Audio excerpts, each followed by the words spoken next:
Hello, everyone. Welcome to Therapy Clips with Dr. O. Today we will speak about panic attacks. So, what are panic attacks? Panic attacks are sudden periods of intense anxiety or fear where four or more of the following symptoms develop abruptly and peak within 10 minutes. These symptoms include pounding heart, sweating, trembling or shaking, shortness of breath, feeling of choking, chest pain or discomfort, nausea or abdominal pain, feeling dizzy, unsteady, faint, or lightheaded, numb or tingling feelings, hot flushes or chills, feelings of unreality or being detached from oneself, fear of losing control or going crazy, fear of dying. So, what happens is, as a therapist diagnosing someone with a panic disorder, we want to first hear that the person has had at least one or more panic attacks. Once we realize that a person had had several episodes of panic attacks, then we can diagnose that person with a panic disorder. So now we're going to talk about panic disorders. So what is a panic disorder? A panic disorder occurs when a person has both recurrent, that means having panic attacks over and over and over again, and a fear of having another panic attack, or a fear of losing control because they think that they're having a heart attack or going crazy. If the person also avoids situations of fear of these attacks, they may have what we call agoraphobia, as well as panic disorders. So, what exactly is agoraphobia? Agoraphobia occurs when the person is anxious about being in places or situations where they might have a panic attack.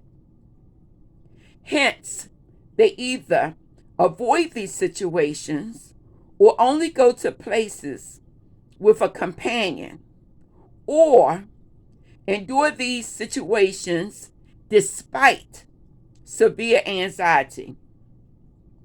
Most commonly, agoraphobia involves a fear of going into places where it might be difficult or embarrassing to escape quickly.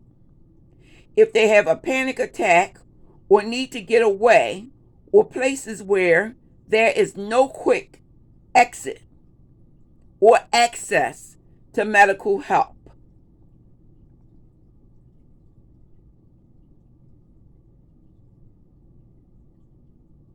So, the person will experience the same symptoms of a panic attack when they have a panic disorder or agoraphobia.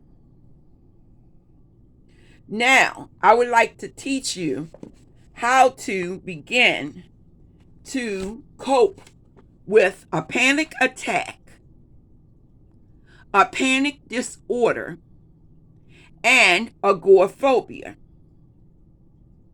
This is how you can begin to help yourself. Change your thought patterns. Learn not to spend too much time thinking that bad things are going to happen to you or to your loved ones. Know that you believe bad things will happen because you spend too much time thinking and believing they will actually happen. Instead of thinking that things are going to go wrong, I need you to reverse your thinking and think that things are going to be okay. I want you to engage in self-talk. And this self-talk is to say to yourself or say out loud, it's going to be all right. The next thing I want you to do is to throw away extreme thinking. Telling yourself that things are awful, horrible, or the end of the world will lead to more anxiety. Remind yourself that things are not really that bad. Think about those things that have turned out okay for you instead.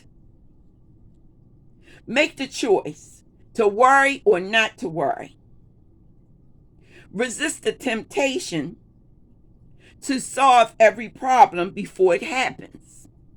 This is what we call anticipation that a problem will happen.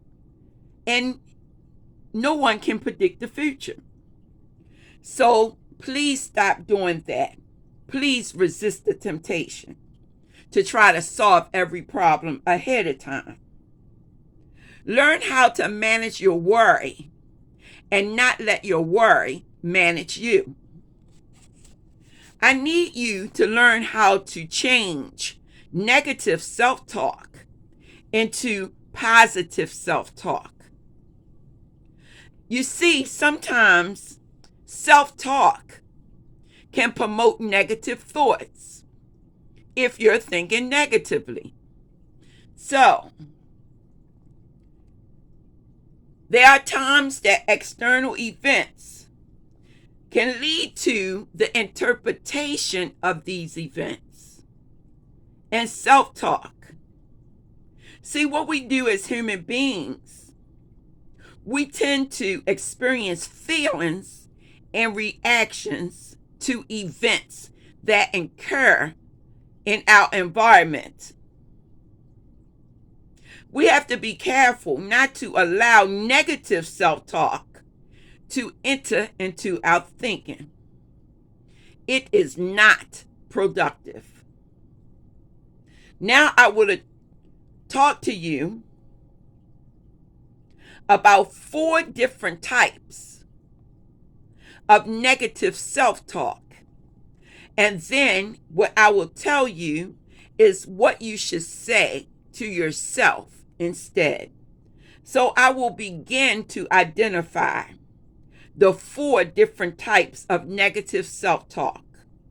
1 is the worrier. 2 is the critic. 3 is the victim. 4 is the perfectionist. Okay, so let's go into each one. When you are a worrier, this will promote anxiety.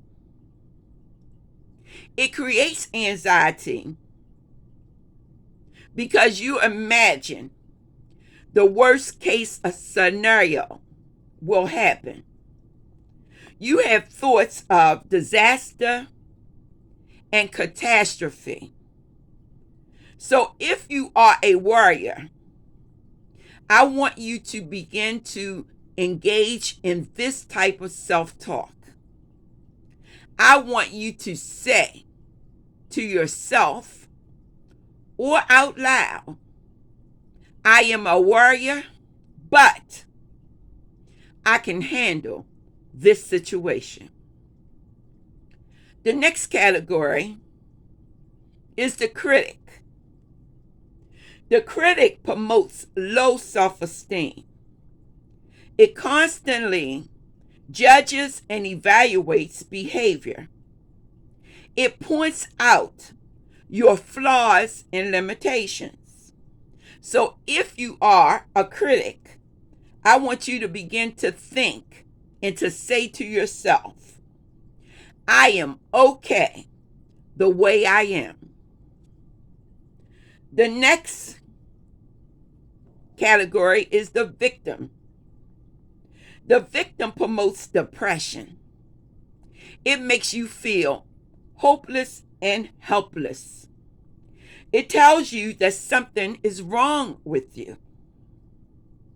So if you play the role of the victim, I want you to begin to think and to say, it's never too late to change.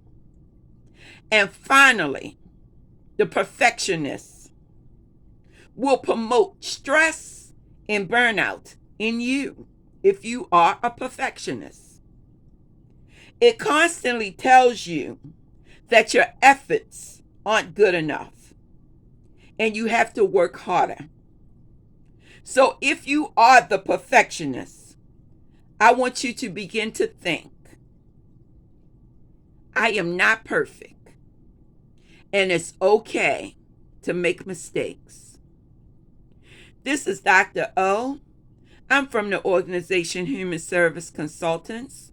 I'd like to thank you for joining me for this presentation today on panic disorder, panic attack, agoraphobia, and how to handle these disorders. Until we talk again, be blessed and have a beautiful day ahead of you.